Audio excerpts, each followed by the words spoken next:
नमस्कार किसान भाइयों, मैं हूं नीता सिंह। कार्यक्रम कृषि दर्शन में आप सभी का स्वागत है। साल दर साल हम कृषि जगत की तमाम जानकारियां कृषि दर्शन के माध्यम से आप तक पहुंचाते रहे हैं। आगे भी यही कोशिश रहेगी। तो आइए शुरू करते हैं आज का कृषि दर्शन कार्यक्रम, जिसमें होंगे 3 सेगमेंट: विज्ञान और किसान, कृषि स्टार्टअप और फार्मिंग इंडिया। किसान साथियों, सबसे पहले बात करते हैं सेगमेंट विज्ञान और किसान के बारे में।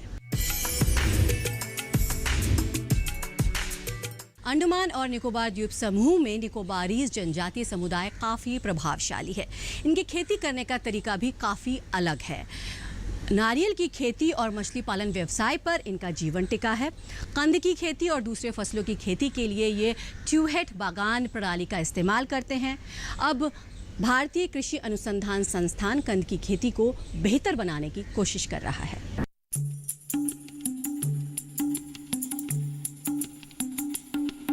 निकोबारीज जनजाति की अपनी परंपराएं हैं और खेती का उनका तरीका अन्य किसान समुदाय से बिल्कुल अलग है।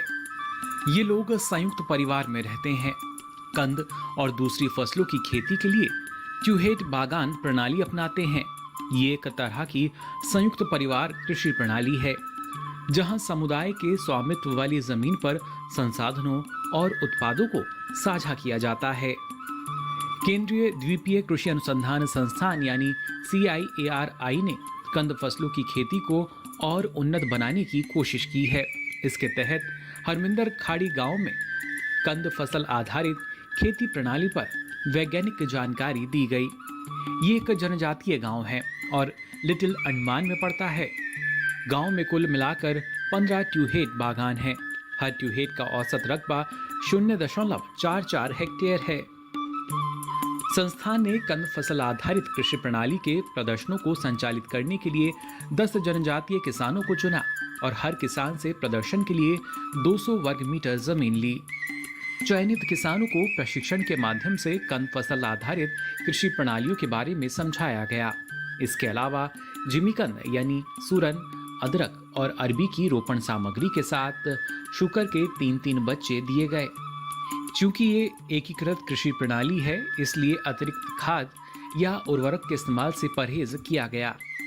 जिमीकंद जनजातीय किसानों के बीच खासा लोकप्रिय है। इसी वजह से वहीं इस कंद की मांग और उत्साह जल्द ही पैदा हो गया। वैज्ञानिकों की कोशिशें रंग लाईं और जल्द ही 15 किसान एकीकृत कृषि प्रणाली में कंद फसलों को अपनाने के लिए तैयार हो गए। 2017 और 18 साथ ही 2018 और 19 के दौरान 0.2 हेक्टेयर वाले 6 ट्यूहेट बागानों में और प्रदर्शन किए गए। प्रदर्शन के नतीजों से पता चला कि प्रत्येक ट्यूहेट की शुद्ध आय 1,33,000 के आसपास तक जा पहुंची है, जो पहले 42,200 रुपए थी। पहले एक हेक्टेयर में 295 कार्य दिवस की जरूरत होती थी। कंद फसलों पर आधारित कृषि प्रणाली में ये आंकड़ा 510 कार्य दिवस प्रति हेक्टेयर हो गया। यानी ये मॉडल रोजगार बढ़ाने का भी काम कर रहा है। कामयाबी मिली तो कंद फसल आधारित कृषि प्रणाली को अपनाने के लिए और भी बहुत से जनजातीय युवा आगे आने लगे।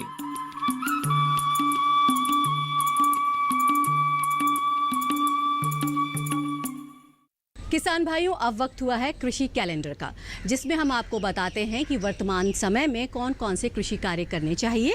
इस माह भिंडी की फसल में कौन कौन से कृषि कार्य करने चाहिए, इसकी जानकारी आज हम आपको देंगे। अप्रैल माह में ग्रीष्मकालीन भिंडी में फल आने लगते हैं। केवल हरे एवं नरम रेशे रहित फलों को 3 से 4 के अंतराल पर तोड़ते रहना चाहिए। अधिक देरी से फल तोड़ने पर फल कड़े और रेशेदार हो जाते हैं। भिंडी में पीला शीरा मोज़ेक विषाणु द्वारा फल को हानि हो सकती है। इस रोग से फल की पत्तियों की शिरा चमकीली और पीले रंग की हो जाती है। फलों का आकार छोटा और विकृत हो जाता है। ये रोग प्रभावित पौधों से स्वस्थ पौधों में सफेद मक्खी द्वारा फैलता है। इससे बचने के लिए रोगग्रस्त पौधों एवं खरपतवारों को नष्ट कर देना चाहिए। संस्तुत कीटनाशक के प्रयोग से सफेद मक्खी का नियंत्रण किया जाना चाहिए। तो किसान भाइयों, अभी आपने प्राप्त की लाभकारी जानकारियां और फिलहाल वक्त हुआ एक छोटे से ब्रेक का। ब्रेक के बाद जल्द हाजिर होते हैं।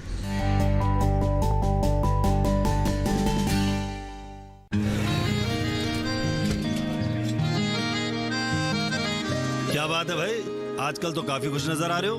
क्यों ना हो, अब मैं ऑर्गेनिक खेती जो कर रहा हूँ ये पूरा प्राकृतिक है, ऑर्गेनिक है। इसमें हमारे खेत, हमारी फसल और हमारी जेब सब फायदे में होते हैं और इसमें लागत भी कम है। जी हाँ, आप भी ऑर्गेनिक खाद का प्रयोग करें, अपनी फसल और मिट्टी को तंदुरुस्त बनाएं और आपकी आमदनी में इजाफा करें। अधिक जानकारी के लिए किसान call centre toll free number 1800-180-1551 पर कॉल करें और लॉग ऑन करें kisan.gov.in और farmer.gov.in। कृषि और किसान कल्याण मंत्रालय द्वारा किसान हित में जारी।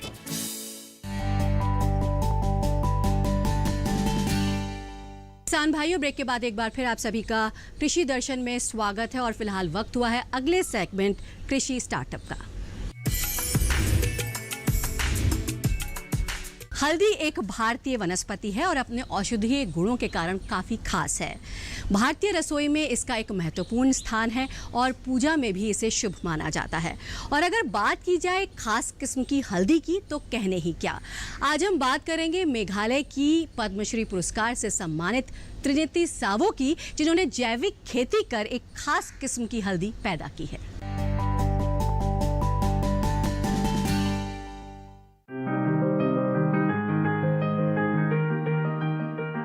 मेघालय जिला पश्चिम जैंतिया हिल्स की रहने वाली आदिवासी महिला किसान त्रिनिति सावो हल्दी की खेती करती हैं और महिला किसानों के समूह से जैविक हल्दी की खेती करवाती हैं। उनकी इस पहल से महिला किसानों की आय 3 गुना तक बढ़ चुकी है। यही कारण है कि इन्हें पद्मश्री पुरस्कार से नवाजा गया है। त्रिनिति ने 25 महिला किसानों के साथ मिलकर मुलियह गांव में स्पाइस बोर्ड की मदद से हल्दी की खेती की शुरुआत की थी। 4 साल के अंदर 800 किसान मिलकर अब लकडोंग किस्म की हल्दी की खेती कर रही हैं। त्रिनिति के संगठन से 100 से ज्यादा स्वयं सहायता समूह की महिलाएं जुड़ी हुई हैं, जो हल्दी की खेती कर रही हैं। जैविक खेती के विकास में अपने काम के लिए 2020 में पद्मश्री से सम्मानित होने वाली सावो ने जैविक खेती के तरीकों के माध्यम से हल्दी के शुद्ध और सबसे शक्तिशाली रूप को विकसित करने के लिए अपने गांव मुलिह मेघालय में लगभग 800 महिलाओं को प्रशिक्षित किया है। लकडोंग हल्दी की कहानी गरीब महिलाओं के एक समूह की कहानी है, जो खेती के लिए खुद के लिए एक स्थायी अर्थव्यवस्था बनाने के लिए एक साथ आती हैं। ये महिलाएं जैविक खेती के तरीकों और पर्यावरण के प्रति समर्पण का पालन करती हैं।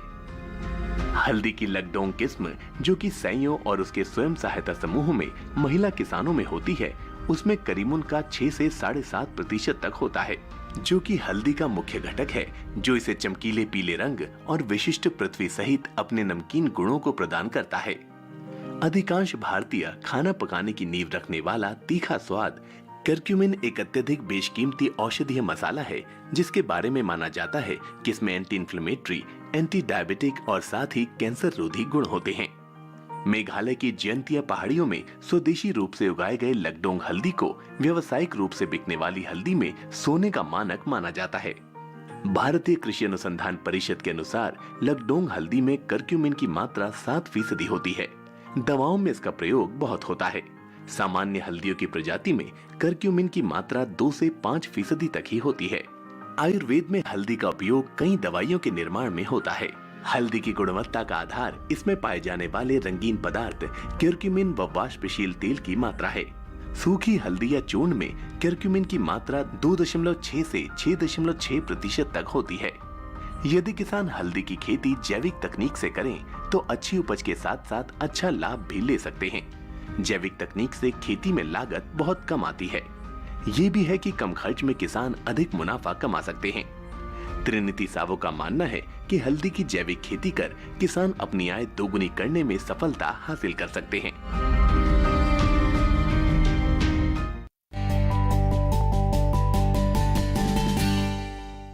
किसान साथियों, फिलहाल वक्त हुआ है एक ब्रेक का। ब्रेक के बाद जानेंगे क्या है खास फार्मिंग इंडिया सेक्शन में।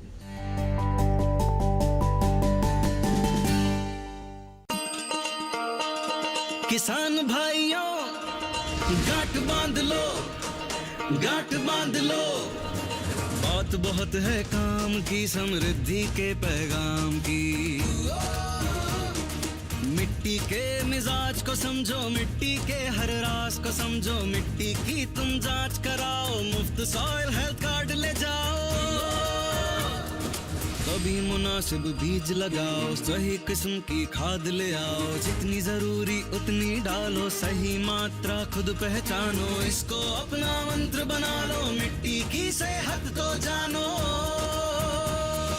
बात बहुत है काम की, कम लागत अधिक वरदान की, किसान भाइयों गांठ बांध लो। आज ही मिट्टी की जांच कराएं, राज्य सरकार के कृषि अधिकारी से संपर्क करें और मुफ्त में सॉइल हेल्थ कार्ड पाएं। कृषि और किसान कल्याण मंत्रालय द्वारा किसान हित में जारी। किसान साथियों, ब्रेक के बाद एक बार फिर आप सभी का स्वागत है और फिलहाल वक्त हुआ है अगले सेगमेंट फार्मिंग इंडिया का। 22 अप्रैल को विश्व पृथ्वी दिवस के रूप में मनाया जाता है। इसका मकसद है लोगों को प्रदूषण के खिलाफ जागरूक करना। इस बार की थीम है पृथ्वी को फिर से अच्छी तरह बहाल करना, रीस्टोर आवर अर्थ। मानव गतिविधियों ने पर्यावरण को बहुत ज्यादा नुकसान पहुंचाया है। धड़ाधड़ कटते जंगल, कम होती पेड़ों की संख्या और ग्रीन हाउस गैसों के अंधाधुंध उत्सर्जन ने हमारी पृथ्वी को एक तरह से बर्बाद कर दिया है। पिछले 5 दशकों से भी ज्यादा समय से पर्यावरणविद लगातार गंभीर चेतावनी देते आ रहे हैं। इसके बावजूद जलवायु परिवर्तन की समस्या हर गुजरते साल के साथ और भयावह होती जा रही है। हालात यहाँ तक पहुँच गए हैं कि कोरोना की वजह से शिथिल पड़ी आर्थिक गतिविधियों के बावजूद 2016 की तरह ही 2020 भी अब तक का सबसे गर्म साल रहा। हालांकि भारत के कई शहरों में लॉकडाउन के दौरान प्रदूषण का ग्राफ काफी गिर गया था। जलवायु के दुष्परिणाम अब हमारे जीवन को सीधे तौर पर प्रभावित करने लगे हैं। संयुक्त राष्ट्र ने भी साफ साफ कह दिया है कि समस्या से निपटने का समय तेजी से निकलता जा रहा है और हम सब कगार पर खड़े हैं। इसीलिए 2021 को एक्शन का साल बनाना होगा। पर्यावरण संरक्षण में कृषि का भी योगदान है। यही वजह है कि इस साल के कार्यक्रमों में पुनरुत्थान कृषि का विषय भी रखा गया। दूसरे मुद्दों में जलवायु और पर्यावरण साक्षरता, जलवायु तकनीकों की बहाली, वनीकरण के प्रयासों में तेजी, समानता और पर्यावरण न्याय, नागरिक विज्ञान और साफ सफाई को जगह मिली है। पृथ्वी के पुनरुत्थान में किसान अपनी भूमिका निभा सकते हैं। रासायनिक उर्वरकों और कीटनाशियों की जगह उन्हें प्राकृतिक तरीके अपनाने होंगे, जैसे रासायनिक उर्वरक की जगह कंपोस्ट खाद और रासायनिक कीटनाशियों के स्थान पर प्राकृतिक कीटनाशी। इसी तरह जल संरक्षण में भी किसानों की भूमिका खासी महत्वपूर्ण है। आंकड़े बताते हैं कि 80% के करीब भूमिगत जल कृषि कार्यों में इस्तेमाल हो रहा है। लिहाजा किसानों को सिंचाई के सूक्ष्म तरीकों की ओर जाना होगा। कुल मिलाकर जैविक खेती पर्यावरण संरक्षण में बेहतर भूमिका निभा सकती है। बार बार एक ही तरह की फसल बोने से मिट्टी में एक ही तरह के पोषक तत्वों की कमी हो जाती है, जिससे मिट्टी की उर्वरक क्षमता पर असर पड़ता है। इसके लिए किसानों को फसल चक्र पर ध्यान देना होगा। इसी तरह कीटों और बीमारियों से बचने के लिए मिश्रित खेती बेहतर विकल्प है। दूसरी ओर भारत में चल रहे नमामि गंगे के माध्यम से गंगा ही नहीं पर्यावरण को बचाने में भी कामयाबी मिल सकती है। खरीफ की फसल किसानों के लिए बहुत अहम होती है और सरकार शुरू से ही किसानों की मदद के लिए प्रतिबद्ध रही है। इसी क्रम में मंगलवार को कृषि और किसान कल्याण मंत्रालय और कृषि सहकारिता और किसान कल्याण विभाग ने खरीफ 2021 पर एक संयुक्त बैठक की वीडियो कॉन्फ्रेंसिंग के जरिए। कृषि सहकारिता और किसान कल्याण विभाग ने वीडियो कॉन्फ्रेंसिंग के जरिए खरीफ 2021 के लिए ICAR के साथ संयुक्त बैठक की। विचार विमर्श में खरीफ और रबी मौसम से पहले सालाना 2 बार आयोजित होने वाले पूर्व मौसमी इंटरफेस के लिए शोध के मुद्दों पर समूह की सिफारिशों को प्रतिपादित किया। गौरतलब है कि बैठक में कृषि और संबद्ध क्षेत्रों में अनुसंधान और विकास और आने वाले खरीफ मौसम में संयुक्त रणनीति विकसित करने के लिए जिन मुद्दों पर राज्यों द्वारा कार्रवाई को न्याय संगत ठहराया जाता है, उन्हें कृषि पर राष्ट्रीय सम्मेलन में हरी झंडी दिखाई जाती है और उनके कार्यान्वयन में किसी भी अंतर से बचने के लिए संबंधित सत्रों में राज्यों के साथ बारीकी से चर्चा की जाती है। विचार विमर्श की अगुवाई और मार्गदर्शन सचिव कृषि सहकारिता और किसान कल्याण और सचिव DARE महानिदेशक ICAR द्वारा किया गया। महानिदेशक ICAR ने दोनों विभागों के प्रमुख मुद्दों को हल करने के लिए इंटरफेस के आयोजन में DAC और FW और ICAR के प्रयासों की सराहना की। उन्होंने कहा कि वर्तमान वर्ष को फलों और सब्जियों के अंतर्राष्ट्रीय वर्ष के रूप में मनाया जा रहा है और कृषि विज्ञान केंद्र सहित हमारे अनुसंधान और विस्तार प्रणाली को चालू वर्ष के दौरान सम्मेलनों में उपलब्धियों का प्रदर्शन करना चाहिए। कृषि मंत्रालय के सचिव संजय अग्रवाल ने जैव आरक्षित किस्मों की खेती के साथ फसलों की उपयुक्त कीट और रोग प्रतिरोधी किस्मों का उपयोग करके खेती की लागत को कम करने पर जोर दिया। जिन विषयों पर बल दिया गया उनमें प्रमुख है खरीफ फसलों विशेषकर दालों और तिलहन की उत्पादकता में वृद्धि, कीटनाशकों के प्रयोग में कृषि में ड्रोन का उपयोग, मशीनीकरण तकनीकों का पर्याप्त उपयोग, मृदा स्वास्थ्य प्रबंधन कृषि और बागवानी फसलों में उत्पादन और उत्पादकता में सुधार के लिए आक्रामक कीटों का प्रबंधन आदि। इसके अलावा खाद्य सुरक्षा के साथ साथ पोषण सुरक्षा के मुद्दे के समाधान के लिए राष्ट्रीय खाद्य सुरक्षा मिशन के माध्यम से दालों सहित खाद्यान्नों को बायोफोर्टिफाइड किस्मों को बढ़ावा देने का निर्णय लिया गया है। अब कृषि मंत्रालय ने राष्ट्रीय खाद्य और पोषण सुरक्षा मिशन के लिए नाम बदलने का फैसला किया है। संयुक्त बैठक में अंतर्राष्ट्रीय मोटा अनाज वर्ष मनाने के लिए कृषि मंत्रालय द्वारा उठाए गए आवश्यक कदमों की भी जानकारी दी गई।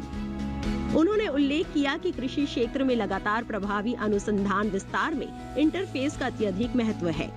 उन्होंने कहा कि जानकारी को बेहतर तरीके से देने, बीजों की नई किस्मों, पूर्व में तय की गई बीज रोलिंग योजना, पोषक तत्व प्रबंधन, कीट प्रबंधन और आधुनिक मशीनरी के बेहतर उत्पादन के माध्यम से उत्पादन और उत्पादकता बढ़ाने के लिए अपने एक्शन प्लान को और अधिक रणनीतिक बनाने के लिए वर्तमान मुद्दों का समाधान राज्यों को प्रदान किया जाएगा। उन्होंने ये भी बताया कि खरीफ फसल 2021 पर एक राष्ट्रीय वर्चुअल सम्मेलन DAC FW द्वारा 30 अप्रैल 2021 को आयोजित किया जा रहा है ताकि खाद्यान्न उत्पादन के लक्ष्यों को प्राप्त करने और हाल में IMD द्वारा पूर्वानुमानित अनुकूल मानसून का पूरा लाभ लेने के लिए सभी राज्यों के अपर सचिवों, कृषि और बागवानी के प्रधान सचिवों के साथ बुआई के खरीफ मौसम की योजना पर चर्चा की जा सके। सरकार कृषि के बुनियादी ढांचे यानी अवसंरचना को मजबूत करने की कोशिश कर रही है, जिसके लिए पिछले साल कृषि अवसंरचना कोष की घोषणा की गई, जिसके लिए करीब 1 लाख करोड़ रुपए की घोषणा की गई है, जिससे किसानों को मदद मिल सकेगी। आइए देखते हैं ये खास रिपोर्ट।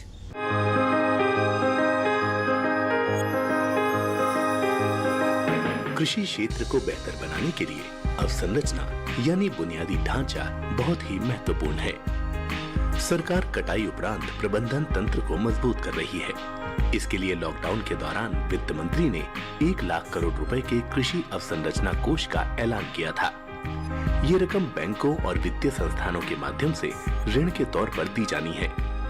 आम किसानों के अलावा प्राथमिक कृषि ऋण सोसाइटी, विपणन सहकारिता सोसाइटी, कृषि उत्पादक संगठन, स्वयं सहायता समूह, बहुउद्देशीय सहकारिता सोसाइटी, कृषि उद्यम और स्टार्टअप इसके माध्यम से ऋण ले सकते हैं। 2 करोड़ तक के कर्ज पर ब्याज में 3% तक की छूट का प्रावधान किया गया है। ये योजना फिलहाल 10 साल के लिए है, यानी 2020-21 से 2029-30 तक। 1 लाख करोड़ की रकम 4 साल में जारी की जाएगी। पहले साल 10,000 करोड़ रुपए और फिर अगले 3 वित्तीय वर्षों में 30-30 हजार करोड़। भारत की 58% जनसंख्या की रोजी रोटी का दारोमदार कृषि और उससे जुड़े व्यवसायों पर है। ज्यादातर किसानों की सालाना आय बहुत कम है। कटाई उपरांत सही बुनियादी ढांचा न होने की वजह से 15 से 20% उपज बर्बाद हो जाती है, जबकि दूसरे देशों में यह आंकड़ा 5 से 15% है। कृषि अवसंरचना कोष का उद्देश्य ऐसे ढांचे का विकास करना है जिसमें किसान अपनी उपज बिना बिचौलिए के सीधे बेच सके और कटाई के उपरांत उनकी फसल में बर्बादी भी कम हो। इससे निश्चित तौर पर उनकी आमदनी बढ़ेगी। कृषि अवसंरचना कोष ग्रामीण क्षेत्रों में भंडार गृहों, शीत गृहों, पैक हाउस के निर्माण और उनके विकास के अलावा बाजार व्यवस्था को दुरुस्त करने पर खर्च होना है। साथ ही प्रसंस्करण इकाइयां भी इसका लाभ उठा सकती हैं। प्रसंस्करण से फसलों का मूल्यवर्धन होगा और भंडार गृहों के निर्माण से किसान को अपनी फसल रोक कर रखने में मदद मिलेगी। फसल को रोकने का फायदा ये होगा कि बाजार में जब भी बेहतर भाव होगा तब वो फसल बेच सकेंगे। किसान भाइयों, जैसा कि आप जानते हैं, कृषि जगत से जुड़ी तमाम जानकारियां देने के लिए मोबाइल ऐप लॉन्च किए गए हैं। ऐसे ही मोबाइल ऐप के बारे में आज हम आपको बताएंगे, जिसका नाम है फसल बीमा मोबाइल ऐप।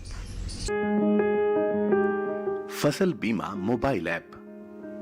फसल बीमा मोबाइल ऐप किसानों, राज्यों, बीमा कंपनियों और बैंकों सहित सभी हितधारकों के लिए उपयोगी है। कृषि विभाग, सहकारिता और किसान कल्याण द्वारा किसानों के हित में लॉन्च किया गया है।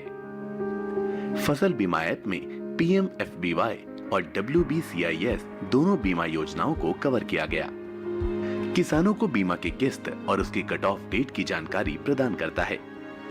बीमित किसान फसल खराब होने की शिकायत 72 घंटों में फसल बीमा ऐप पर दे सकते हैं। बीमा के साथ साथ किसानों को ऋण और बैंकों के साथ एकीकरण की सुविधा भी प्रदान करता है। मोबाइल ऐप और वेब पर फसल की लोकेशन के जरिए बीमा कंपनी से संपर्क करके जानकारी प्राप्त कर सकते हैं।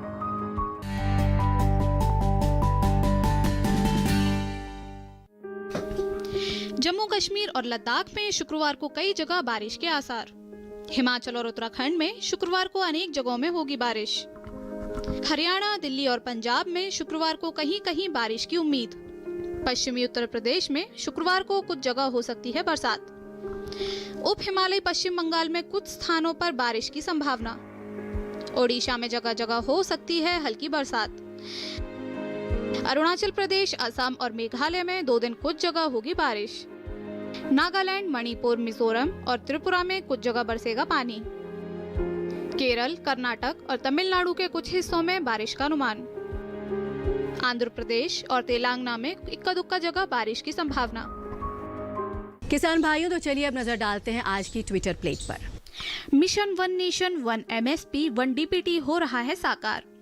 पिछले वर्ष इसी अवधि में 5.23 लाख मीट्रिक टन गेहूं की खरीद की तुलना में 18 अप्रैल 2021 तक 121.7 लाख मीट्रिक टन गेहूं की खरीद हुई है।